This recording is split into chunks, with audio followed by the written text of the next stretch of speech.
금년도 저희 교회 표어가 나를 보내소서입니다. 이 선교적 헌신을 다짐하는 그런 표어입니다. 그래서 금년도 1월 첫째 주에 나를 보내소서라는 제목으로 말씀을 나누었고, 둘째 주에는 사명이라는 제목으로 말씀을 나누었습니다.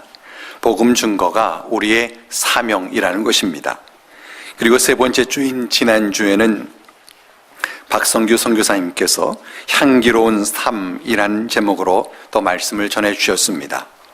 복음 증거는 특별한 사람들의 특별한 행사가 아니라 예수 믿는 모든 사람들의 삶이고 또 생활이어야 한다는 그런 말씀이었습니다. 사도 바울은 로마서 10장 13절과 14절에서 누구든지 주의 이름을 부르는 자는 구원을 받으리라. 그런즉 그들이 믿지 아니하는 일을 어찌 부르리요? 듣지도 못한 일을 어찌 믿으리요? 전파하는 자가 없이 어찌 들으리요? 라고 했습니다. 아무리 모든 사람에게 열려져 있는 구원이라 해도 예수를 전하는 자 없이는 들을 수 없고, 듣지 않고는 믿을 수 없고, 믿지 않고는 주의 이름을 부를 수 없고, 주의 이름을 부르지 않고는 구원을 얻을 수 없다는 겁니다. 이처럼 구원을 위해서는 누군가가 예수님을 전해야 합니다. 만일 우리가 누군가에게 예수님을 전해서 그가 예수님을 믿게 되고 그가 구원을 받아 천국에서 영생하게 된다면 그것처럼 우리에게 참 귀한 일은 없을 것입니다. 그리고 그에게도 또 기쁜 일일 것이고 하나님께도 영광스러운 일일 것입니다. 우리가 예수님을 전하는 일을 위해서 주님, 내가 여기 있습니다, 나를 보내소서라고 말할 수 있는 신앙이 되기를 간절히 축원합니다. 오늘 본문을 우리가 43절부터 읽었지만 실제 설교 내용은 29절부터입니다. 이 말씀에 보면은 예수님을 전하는 몇 가지 사례가 소개되고 있습니다. 세례 요한이 세례를 베풀던 어느 날 예수님께서 자기에게 나아오시는 것을 보고는 보라, 세상 죄를 지고 가는 하나님의 어린 양이로다 라고 했습니다. 그리고 내가 보매 성령이 비둘기같이 하늘로부터 내려와서 그의 위에 머물렀는데 나를 보내어 물로 세례를 베풀라 하신 분이 나에게 말씀하시기를 성령이 내려서 누구 위에든지 머무는 것을 보거든 그가 곧 성령으로 세례를 베푸는 이인 줄 알라 하셨기에 내가 보고 그가 하나님의 아들이심을 증언하였노라 라고 했습니다. 그러니까 세례 요한에게 예수님이 그리스도이신 것을 증거하신 분은 다른 사람이 아니라 바로 하나님이셨던 것입니다. 그리고 하나님께서는 성령을 통해서 예수님이 그리스도이신 것을 그로 하여금 믿게 하셨습니다. 이처럼 예수님이 그리스도이신 것을 증거하시는 분은 하나님이십니다. 하나님께서는 성령을 통해서 예수님이 그리스도이시다라는 것을 사람들로 믿게 하십니다. 예수님이 그리스도이신 것은 사람이 말을 잘해서 믿게 할 수 있는 것이 아니라 하나님께서 성령을 통해 사람의 마음을 감동케 하셔서 믿게 하시는 것입니다. 그 이튿날 세례 요한이 자기 제자 중 두 사람과 함께 서 있다가 예수님께서 거니시는 것을 보고는 보라, 하나님의 어린 양이다 라고 했습니다. 그러자 두 제자가 그의 말을 듣고는 예수님을 따랐습니다. 세례 요한이 자신의 제자들에게 예수님을 증거하고 저들로 하여금 예수님의 제자가 되게 한 것입니다.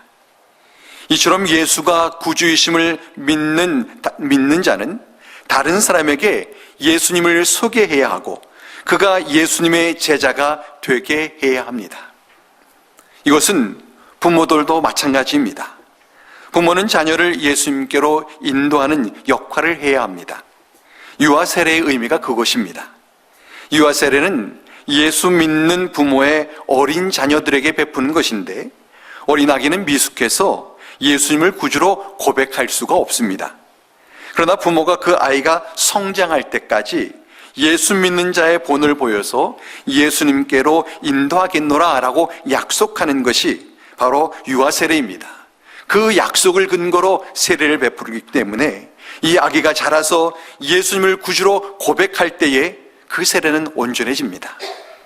이처럼 누군가가 예수님을 만나기 위해서는 그에게 예수님을 소개하는 사람이 있어야 합니다.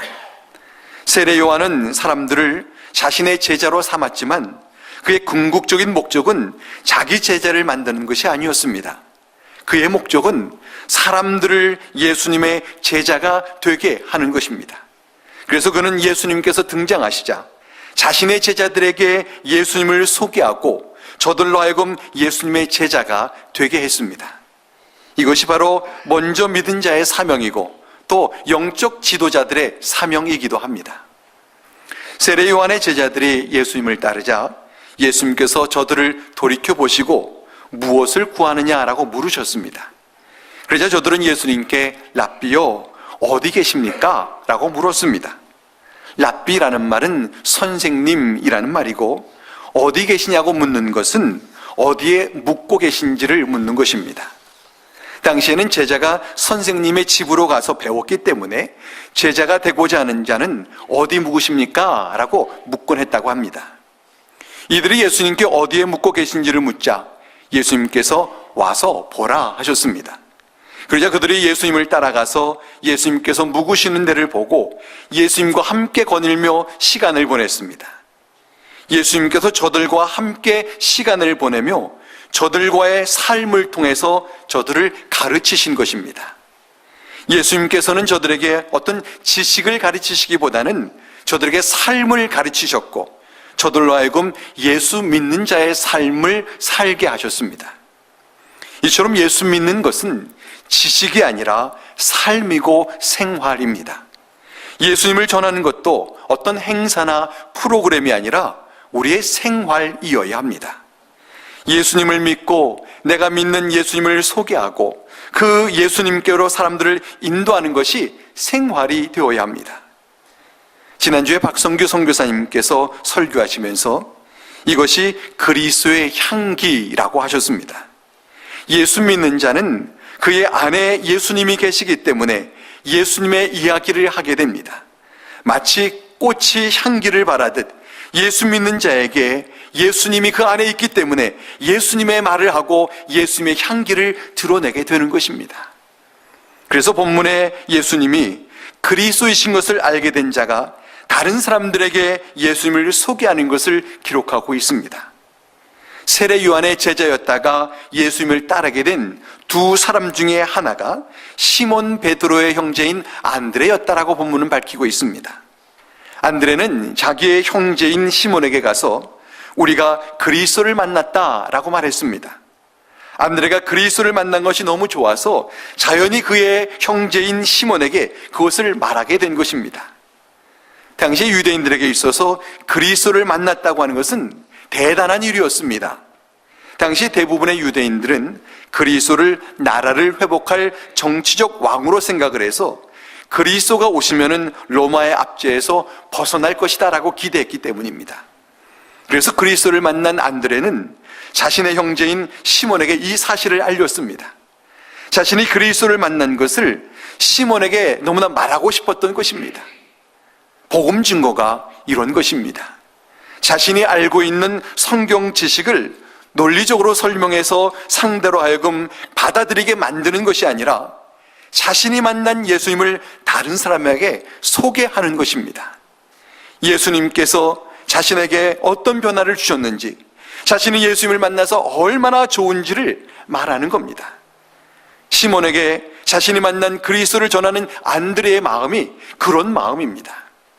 그래서 안드레는 시몬을 데리고 예수님께로 왔습니다. 이처럼 그리스도를 만난 사람은 그리스도를 만난 것이 좋아서 다른 사람을 그리스도께로 데리고 오게 됩니다. 안드레가 시몬을 예수님께로 데려오자 예수님께서 시몬에게 게바라는 이름을 주셨습니다. 게바라고 하는 말은 아람어인데 그 뜻은 반석이라는 뜻입니다. 반석이라는 말을 헬라어로 바꾸면 베드로입니다. 예수님께서 시몬에게 베드로라는 이름을 주셨다는 것은 그를 제자로 삼으셨다는 말입니다.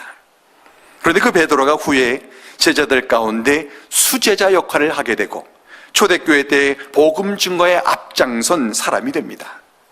성경에 기록된 것도 안드레보다 베드로의 이야기가 훨씬 더 많고 베드로의 영향력이 안드레의 영향력보다도 훨씬 더 컸습니다. 안드레가 베드로를 예수님께 데려올 때에 이것을 어디 상상이나 했겠습니까? 그런데 그가 예수님을 만나고 그에게 놀라운 변화가 일어난 것입니다. 이처럼 예수님께로 인도함을 받는 자에게 어떤 놀라운 역사가 일어나게 될지 우리는 알 수가 없습니다. 빌리 그레함 목사님의 부모님이 자신의 어린 아들이 성장해서 온 세계에 복음을 전하는 놀라운 전도자가 될 것을 알기나 했겠습니까? 마틴 루터의 부모님이 자신의 어린 자녀가 세계를 뒤흔든 신앙적 업적을 이룰 것을 어디 상상이나 했겠습니까? 그들의 부모는 그저 어린 자녀를 예수님께 데리고 나온 것뿐인데 예수님께서 그들을 그와 같은 놀라운 인물들로 만드셨던 것입니다. 그렇기 때문에 우리는 누군가에게 예수님을 전할지 말지를 우리의 적은 소견으로 판단하지 말아야 합니다. 그가 아무리 고집이 세인 사람이라도, 그가 아무리 세상에 깊이 물든 사람이라도 하나님께서는 얼마든지 그를 변화시킬 수 있기 때문입니다. 우리의 사명은 그가 어떤 사람이건 그에게 예수님을 소개하고 그를 예수님께로 인도하는 것입니다. 그를 변화시키는 것은 우리가 할 것이 아니라 하나님께서 하시는 일입니다.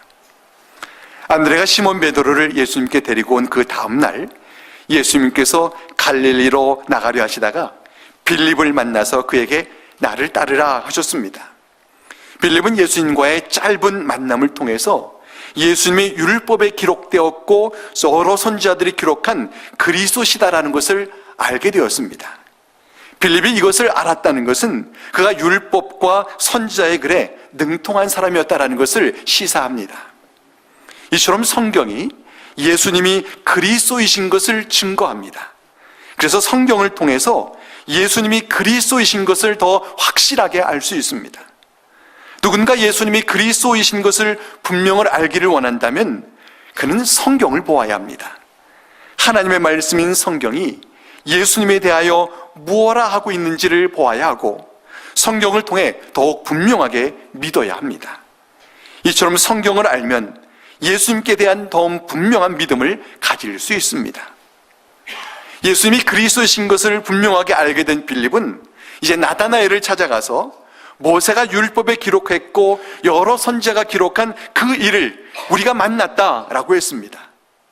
나다나엘은 예수님의 제자들 가운데 한 사람인 바돌로메의 다른 이름일 것으로 추정할 수 있습니다.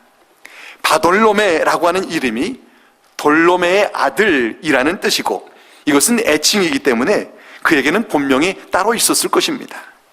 마태복음에 기록된 예수님의 제자들의 이름에 나다나엘이 빠져 있고 요한복음에 기록된 제자들의 이름에 바돌로메가 빠져 있습니다. 그러나 숫자는 12명입니다. 그렇기 때문에 이 두 이름은 같은 사람을 두고 이르는 이름이다라고 볼 수 있습니다.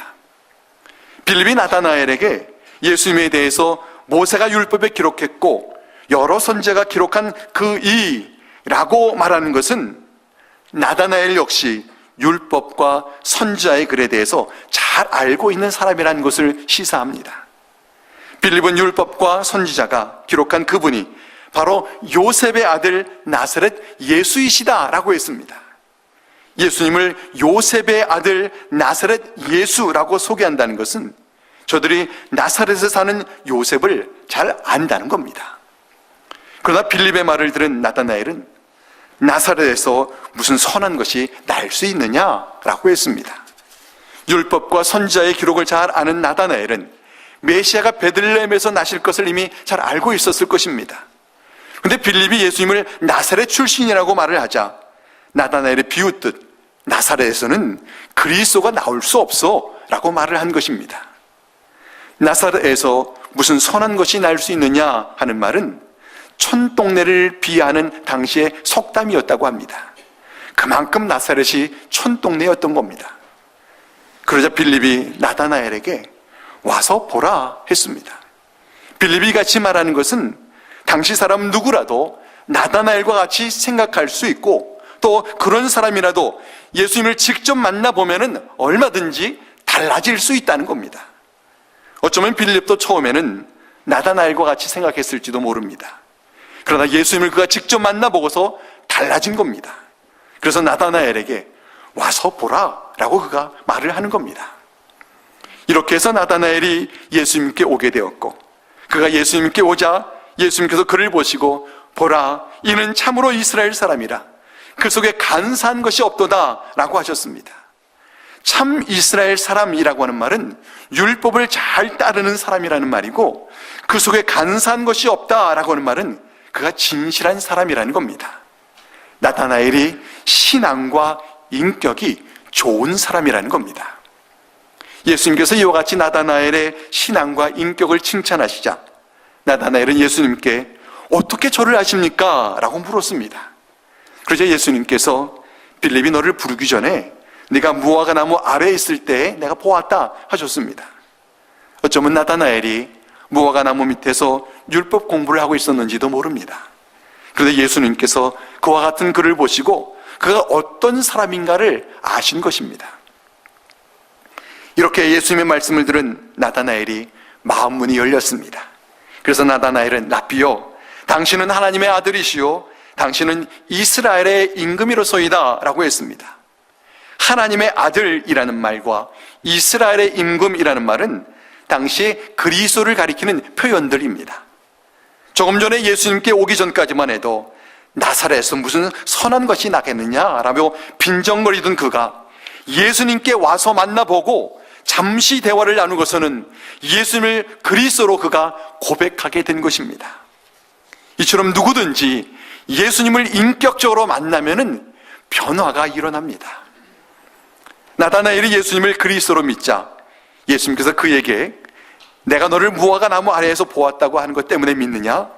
이보다 더 큰 일도 볼 것이다 하셨습니다. 그가 예수님의 제자가 되어서 예수님을 따르며 예수님께서 행하시는 놀라운 이적들도 보게 될 것을 말씀하신 것입니다. 그리고는 진실로 진실로 너희에게 이르노니 하늘이 열리고 하나님의 사자들이 인자 위에 오르락 내리락 하는 것을 보리라 하셨습니다. 성경학자들은 예수님께서 이와 같은 말씀을 하신 것은 창세기 28장에 나오는 야곱의 이야기를 인용하신 것이다 라고 해석을 합니다. 야곱이 형 에서를 피해서 삼촌 라반의 집으로 도망가다가 한 곳에서 돌을 베개 삼고 누워 잠이 들었는데 그가 꿈을 꾸게 되었습니다. 꿈에 보니 땅에서 하늘에 닿은 사다리가 있는데 하나님의 사자들이 오르락 내리락 하고 하나님께서 그 위에서 야곱에게 이제 그가 놓은 그 땅을 주며 그 후손에게 복을 주겠다라고 말씀을 하신 것입니다. 예수님께서 나다나엘에게 이 말씀을 하시는 것은 그가 예수님을 구주로 믿어서 하나님께서 하시는 이제 놀라운 일들을 보게 될 것에 대해서 말씀하시는 겁니다. 비록 그가 예수님을 소개받을 때에는 나사렛에서 무슨 선한 것이 나겠느냐라고 빈정거렸지만 그 같은 자도 예수님께 나오면 예수님께서 그를 변화시키고 그로 하여금 하나님의 놀라운 역사를 경험하게 하신다는 것을 말씀하신 겁니다. 그러니까 사람이 어떻게 변화될 것인가 하는 것은 우리가 염려할 바가 아닙니다. 우리가 염려해야 할 것은 그저 예수님을 그에게 소개하고 그로 하여금 예수님께 오게 하는 것입니다. 이처럼 예수님을 소개하여서 예수님을 만나게 하는 것, 이것이 전도입니다. 우리는 전도 그러면은 누군가에게 내가 성경을 가르쳐야 하고 그를 설득해서 예수 믿게 하는 것이라고 생각하기가 쉽습니다. 그래서 전도하기에 자신이 없다는 생각이 들기도 하고 전도하기를 망설이곤 하기도 합니다. 그러나 성경이 말하는 전도는 우리가 사람을 설득시키는 것이 아니라 말 그대로 그에게 예수님을 소개하는 겁니다. 예수님을 소개하고 그를 예수님께로 안내하는 겁니다. 그가 예수님을 믿는 것은 우리가 할 일이 아니라 하나님께서, 성령께서 하시는 일입니다. 오늘 본문에 보면은 예수님을 전하는 자들에게 어떤 공통점이 있습니다. 예수님을 전하고자 하는 그 대상자들에게 보라 또는 와서 보라 라고 말을 하고 있다는 겁니다. 세례 요한이 예수님을 보고 자신의 제자들에게 보라, 세상 죄를 지고 가는 하나님의 어린 양이다 라고 소개했고, 빌립이 나다나엘에게 예수님에 대하여 와서 보라, 율법과 선지자가 예언한 그분이다 라고 그저 소개했을 뿐입니다. 누군가에게 와서 보라 라고 말을 하는 것은 내가 말로는 다 설명할 수는 없지만 내가 경험했다는 것이고 당신도 경험하면 참 좋겠다라고 말하는 것입니다. 저는 우리도 그렇게 말할 수 있게 되기를 간절히 바랍니다. 내가 예수 믿어서 너무 참 좋다고 말할 수 있기를 바랍니다. 이렇게 말하는 것은 우리의 생활이 되어야 합니다. 전도로 나가서만 이렇게 말하는 것이 아니라 평소에 내가 만난 예수님이 너무 좋아서 그저 주위 사람들에게 나는 예수님이 너무 좋아, 예수님을 만나서 내가 참 좋아, 난 예수님이 모든 사람들에게 이렇게 좋은 분이기 때문에 당신도 만났으면 참 좋겠어요 라고 그저 소개하고 말하는 것이 되어야 합니다. 세례 요한이 자신과 함께하는 제자들에게 그렇게 했고, 안드레가 자신의 형제인 시몬에게 또 그렇게 했고, 빌립이 자신의 친구인 나다나엘에게 그렇게 한 것 같이 우리도 우리 주위에 가까이 있는 자들에게 내가 만난 예수님을 소개하고 안내하는 그 일을 해야 합니다. 오늘 본문을 포함하고 있는 요한복음 1장 29절부터 보면은 반복되는 한 단어가 있습니다. 이튿날이라고 하는 단어입니다. 29절에 보면은 이튿날이라고 시작하고 있고, 또 35절에 보면은 또 이튿날이라고 또다시 나오고 있고, 43절에 보면은 또 이튿날이라고 첫 단어로 나오고 있습니다. 기록자 요한이 마치 일기를 쓰는 것처럼 매일매일의 일들에 대하여 기록하고 있는 것을 볼 수 있습니다. 근데 그가 소개하고 있는 매일매일의 일들이 어떤 일인가 하면은 예수님을 소개한 이야기를 기록하고 있는 겁니다. 이것이 제자들의 하는 일이었다는 겁니다. 성령이 예수님을 소개하고 세례 요한이 예수님을 소개하고 안드레와 빌립이 예수님을 소개했습니다. 예수 믿는 자들이 해야 할 말들이 바로 이런 말들입니다. 이처럼 성도는 예수님을 소개하는 사람들입니다. 우리가 예수님을 소개하는 삶을 살 수 있기를 간절히 바랍니다. 우리가 누군가에게 예수님을 소개해서 그가 예수님을 만나고 예수님을 믿게 되고 그가 천국에서 영생하게 된다면 그것처럼 귀한 일은 없을 것입니다. 특별히 내가 사랑하는 사람이 내가 그에게 예수님을 소개해서 그가 예수님을 만나 천국 간다면 얼마나 기쁜 일입니까? 내가 그를 천국에서 다시 만나서 주님과 영원히 살 수 있다면 그것처럼 감사한 일은 없을 것입니다. 제가 한 15년 전에 저희 교회 부임하기 몇 달 전에 아는 분의 소개로 암 말기 환자를 만난 적이 있었습니다. 그분의 친구분이 제가 섬기던 교회의 집사님이셨는데 자신의 친구가 이제 세상을 떠나게 될 것을 예감하고 그에게 복음을 전하고 싶어 하셨습니다. 그런데 자신이 뭐라고 말을 해야 될지 잘 모르겠으니 제게 함께 가서 복음을 좀 전해달라고 말씀하셨습니다.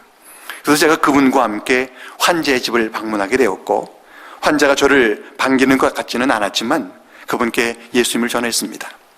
그 후로 그분의 집을 한 2번 더 방문해서 복음을 전했지만 그분은 복음을 받아들이는 그런 모습은 아니었습니다.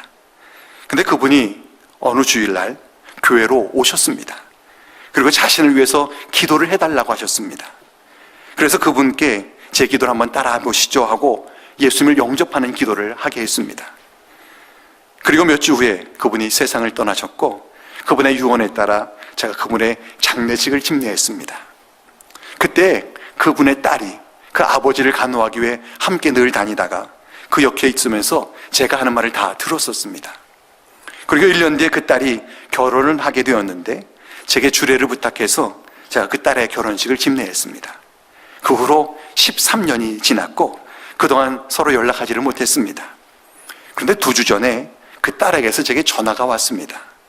자신에게 11살 아들과 10살짜리 딸이 있는데 그 아이들이 좀 교회를 나가면 좋겠다 생각이 돼서 그 아이들에게 교회 가자라고 했더니 왜 교회에 가야 하는지를 자신에게 묻는데 자신이 대답하기 너무 어려워서 대답을 못했는데 집에 와서 아이들에게 설명을 좀 해달라는 것이었습니다.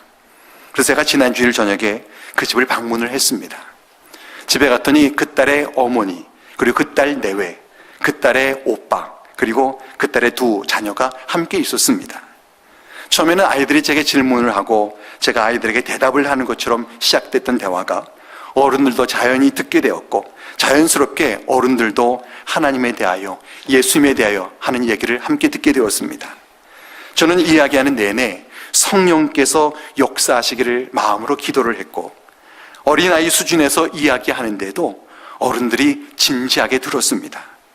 그러다가 그 어머님이 먼저 자신이 예수님을 믿겠노라고 했고, 그러자 그 아들과 그 딸 내외도 자신들도 예수 믿겠다고 했고, 그 아이들도 어린아이들인데 자신도 예수 믿겠다고 했습니다. 그래서 식구들이 다 함께 손을 붙잡고 예수님을 구주로 영접하는 기도를 했습니다. 제가 지금 자랑하려고 이 말을 하는 건 절대로 아닙니다. 저는 이것을 제가 했다고 절대로 생각하지 않습니다. 제가 말하고자 하는 것은 하나님께서 복음 전파를 위해서 사람을 사용하신다는 겁니다. 그저 하나님께서 저를 사용하셨을 뿐입니다. 사람은 절대로 다른 사람을 예수 믿게 할 수가 없습니다. 다만 예수님을 소개할 뿐이고, 예수를 믿게 하시는 분은 사람이 아니라 성령님입니다. 그러나 성령님께서 역사하시기 위해서는 누군가 그에게 예수님을 전해야 합니다. 그러므로 우리는 기회 있는 대로 예수님을 소개해야 합니다. 성령께서 역사하시도록 우리가 누군가에게 예수님을 소개하는 그 일을 해야 합니다. 그래서 사도 바울은 너는 말씀을 전파하라, 때를 얻든지 못 얻든지 항상 힘쓰라라고 권면하고 있습니다. 내가 예수님을 소개해서 누군가 예수님을 만나게 되고 그가 구원을 받게 되고 그가 영생을 누릴 수 있다면 그 어떤 일보다도 정말 감사하고 귀한 일이 아닐 수 없습니다. 예수님을 증거하는 그 일에 쓰임받는 우리 모두가 되기를 주의 이름으로 간절히 축원합니다. 기도하겠습니다. 사랑이 많으신 하나님 아버지, 말씀으로 교훈해 주셔서 감사합니다. 하나님, 우리가 예수님을 증거하는 일에 쓰임받는 자가 되기를 원합니다. 우리로 예수님이 나의 구주이신 것을 확신하고 내게 구원의 기쁨을 주신 예수님을 사람들에게 소개하여서 그들을 예수님께로 안내하는 일에 쓰임받게 하옵소서. 우리는 사실 그것마저도 부끄러워하지 못하는 그런 자들인데 주님께서 성령을 부어주셔서 나의 마음과 입을 열어서 예수님을 소개할 수 있게 하옵소서. 그래서 주님의 일에 동참하는 우리 모든 성도들 참된 제자가 되게 하옵소서. 예수님의 이름으로 간절히 기도하옵나이다. 아멘.